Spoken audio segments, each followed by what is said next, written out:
Hey, what's up, everyone? Welcome back to my channel, CeeLo's Fishing. Today, I am going to be making a video on my top 3 baits that I like to use for the winter or for when the water is just getting significantly colder. Late fall, when you have those days that go like high 50s, high 60s, and then the next day is like high of 30. Uh, and you just have very erratic changes in the temperature. So these are going to be the 3 baits that I really like to use. And then I'll post a couple of clips of me using these lures, in the past. And that way you guys can actually see that these baits do work. We're going to go ahead and start off with bait number 1. And that is going to be a lipless crankbait here, guys. These are the ones that I like to use. I like to use these KVDs, T-Tap lipless crankbaits. But this is basically like a shad color here. And then I have a red with an orange belly. And I like these 2-taps just because those rattles are much more louder than the high-pitched rattle noises. I don't know. I just think these work a lot better for me.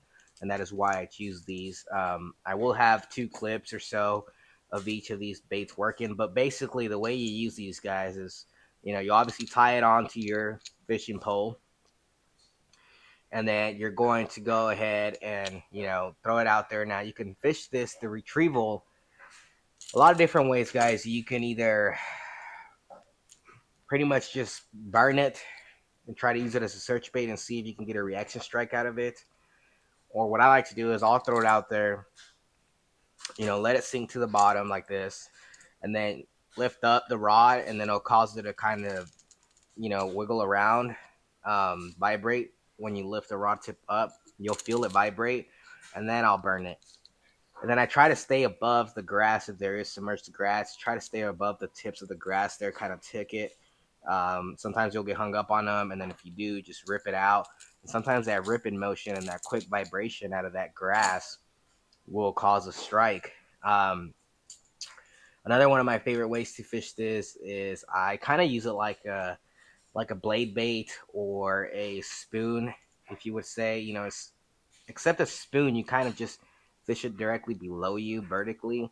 Um, what I'll do is I'll let this bait land, and then I'll lift the rod tip up, feel the only until you start feeling the vibration, and then you put the rod tip back down, and then it'll cause this to flutter back down.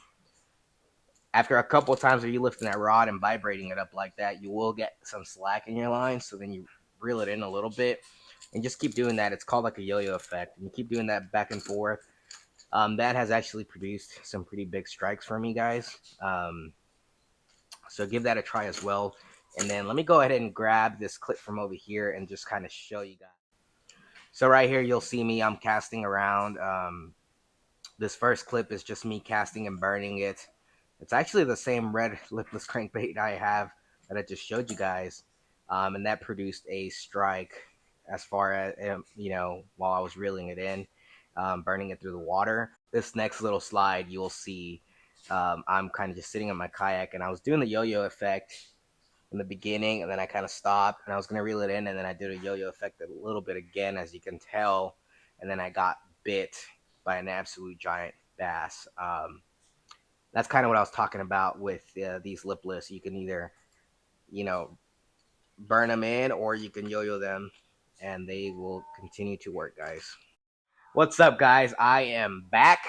I hope you guys enjoyed those 2 clips of the lipless crankbaits. Our next lure is for cold water, guys. It's going to be the the jerkbait, guys. I love fishing a jerkbait from the bank. On a kayak, if you can stand up, I recommend fishing a jerkbait as well. But the key with these is you want to find water where there's quick drop-offs. I believe that works the best for me. You have, some jerkbaits like this one. This one here, I think this is a Guggen Squad one. Don't even know the name of it, but this one only goes 3 to 5 foot in depth right there, guys. So this you would call this like a shallow jerkbait. And then this one over here is the KVD, I think it's like the deep diver, and that is why you have this deeper bill, guys, here as opposed to a smaller bill like this one. This one here dives pretty deep. I think it's like 12 to 14 feet or so. Um, and then you also have like those rattles on the inside. But what I like to do is I'll try to get parallel to that drop off. I'll cast it out there. I'll try to cast as far as I can, guys. Reel it down really quickly to try to get this bait to kind of dive down to its depth. And then I'll sit there and twitch. And you can work it really fast if you really want to and try to get a reaction strike. But if you're not getting bit like that, guys, I would honestly recommend slow down your twitch speeds, and then also slow down the strength that you're actually twitching your rod. You know what I mean? So like if you reel it down, and if you're doing a really hard twitch and really quick, like say you do 2 twitches really fast, this bait will kind of point like this, guys, and it will like jerk really hard and erratically. As opposed to if you just kind of give it slighter twitches, it's kind of just going to sit there suspended at whatever depth you got it down to, and then when you twitch it suspending, it'll more than likely just kind of kick like this, and then like this, or whatever. But I will, like I said, I find way like 9 times out of 10, if I get it down to the depth that I want it to, and then I do like 2 or 3 really fast strikes, and I'll let it sit, and then I just do like one real subtle one and just wait, and then I do maybe like another one. A lot of times those fish, those bass will come up to see what it is when it's really thrashing around like that, and then they won't be that interested, right? Because they're lethargic, guys. They're cold blooded fish, cold blooded animals, so they're not really hungry in the winter. They don't, you know. So then you twitch it really slowly, ever so slightly, and that causes that reaction strike, and it's an instinct, and they'll go ahead and lash out and bite this.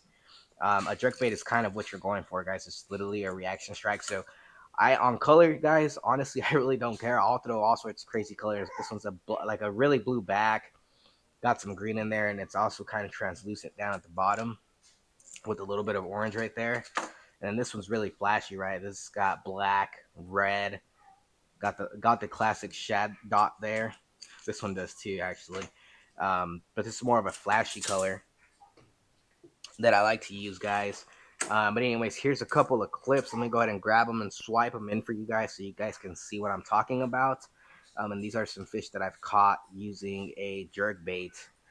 There is 2 different types of jerk baits. You'll have floating, and you'll also have suspended jerk baits. This first fish I was actually caught on a floating jerk bait that I bought at Walmart, and it was like the Ozark Trail.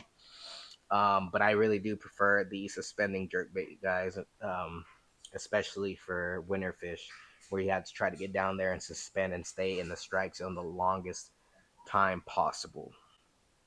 Um, the second fish was used on actually this bait I just showed you, the green deep diver one, and I was at a local pond that well, it's not really a local pond, it's a private pond that my buddy lets us fish. He gets permission for us to fish there, and so we fished that place quite a bit.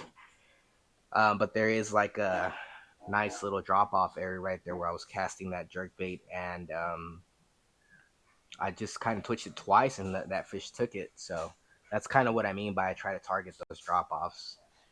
All right, guys, there you guys are again. Nice to have you guys back, and I will show you guys the third lure setup bait, whatever you want to call it, that I love to use for the winter fall transition or just straight winter months. Um, and that is, of course, the drop shot. I don't get tired of talking about this dang setup, guys. So I just have a little drop shot hook there. That right there is actually a crappie jig right there, but that will still kill some of these bass out here. You'll probably get some crappie, maybe even some bluegills on that. And then I just have a stick bait down, stick weight down here. Lead. I don't really care for tungsten as far as these drop shot goes, because the whole purpose is if this stick weight here gets caught between some rocks and you go ahead and yank on it, chances are you'll break off here instead of breaking off your whole line. And that's why I don't use tungsten for these weights here, because you're just going to be breaking off your tungsten constantly over and over again, depending on where you're fishing. And that is going to be very expensive. But the drop shot is one of my favorite ways to fish it. And I always fish it on a spinning reel. I always have some high vis yellow braided line. And then I have some light line like this fluorocarbon here as a leader. This one I think is a 6 pound fluorocarbon line, and then I also go up to like 8 or 10. But I try to go really light on my drop shot setups, guys. You're not really trying to horse these fish in. As soon as you see the line either take off to the sides or you feel some weight as you're just letting this drop shot drag around, you kind of just do a quick lift. It's not really a hard set. And that hook 9 times out of 10 will hook into that fish's lip. That fish is not getting off most of the time. As long as you keep that tension on him while you're reeling him in, he won't really get off. So that's why I like this light line, guys. Tends to work out really good for me. But like this little lure here, this is just like a little mini fluke, I guess you would call it. And then I have this other soft plastic here. This is one of my favorite soft plastics for the drop shot. This is the Dream Shot from KVD. And they have so many colors, but I do like the Morning Dawn. And this one was just a new color that I saw when I went to the store.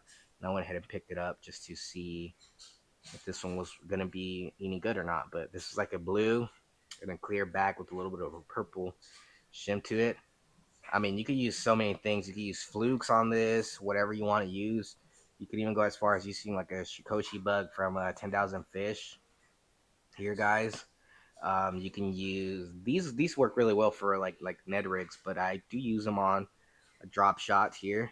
You can go as far as using like tiny little crawdads for this. If you go live bait, if that's the way you fish, you can actually just put a minnow on there, and that would work for you too. But here's a couple of clips again. I'm gonna go ahead and grab them and swipe them this way so you guys can see the drop shot in action, and hopefully that helps you guys and you guys can see exactly what I'm talking about.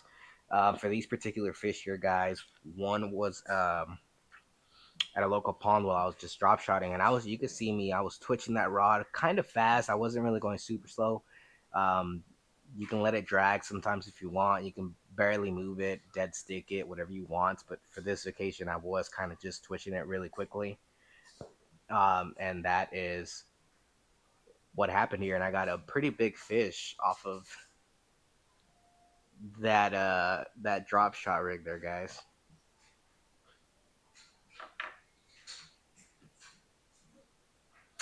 Anyways, the second drop shot bite was same thing, except I was in my kayak and I was actually letting the wind just drag me around.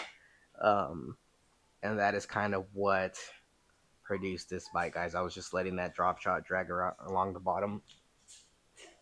And as it was dragging along the bottom, that is when the fish actually bit. And that is what produced this bite. This drop shot rig for me is 100% my favorite out of all of these. But sometimes it can get boring just dead sticking a drop shot, guys. So I do understand that, and that is why I love to throw lipless, or I also throw in the jerk baits, guys. Hopefully you guys will give these a shot and that they produce some fish for you guys. All right, guys, nice to have you back. I really, really do hope you guys give these three lures a chance.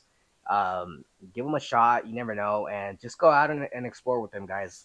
If you don't know what kind of jerk bait you want to buy, go and buy two different kinds. The same that dive the same depth.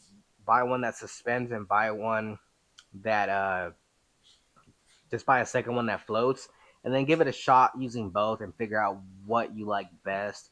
Once you figure out if you like floating or if you like suspending, then you can go from there and then buy different diving depths. um, I would highly encourage trying these two tap lipless crankbaits from KBD, but obviously any lipless crankbait would work. Just find whatever you have a preference for. There's high rattles, pitch sounds. There's like really really deep ones like this two tap. It just has like two bigger lead balls on the inside that make that deeper tone. There's even silent one, guys, that you can try. um, Drop shots, guys, go out and have fun and throw on whatever soft plastic you think you want to throw on there. Anything really works. I would suggest something with like higher salt quantity in it, because then that salt kind of makes it more buoyant. And so then in fact that when it's in the water, that soft plastic will actually stick kind of straight out and have that action in it, instead of it just kind of trying to sink down on that hook. But just go ahead and give it a shot, guys. Have fun, and I will see you guys on the next video. Thank you guys for the support. Smash that like button, and don't forget to share the channel, because we're trying to grow this channel. The goal is obviously to get to 1,000. Right now, we're right around 330 or so. Last time I checked. So go ahead and just share the channel with any of your friends that like to fish. I would greatly appreciate it, guys, and thank you guys for all of your support. Until next time, y'all keep on fishing.